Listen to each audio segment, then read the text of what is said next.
Pansamantalang magkakaroon ng road closure ang bahaging kalsada ng 9 de Pebrero sa Mandaluyong City para bigyang daan ang isasagawang lakad kontra droga sa November 23. Payo ng mga otoridad, gumamit muna ng mga alternatibong daan.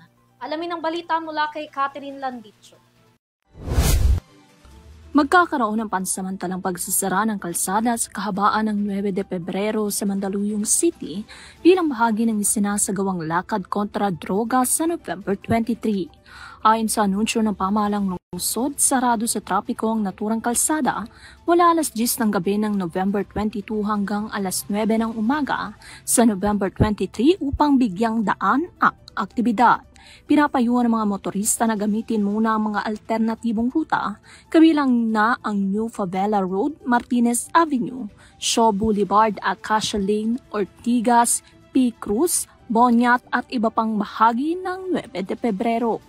Humingi naman ang paumanhin ng lokal na pamahalaan sa apalang maaaring itulot ng road closure at nananawagan ng kooperasyon mula sa publiko para sa maayos na daloy ng aktibidad.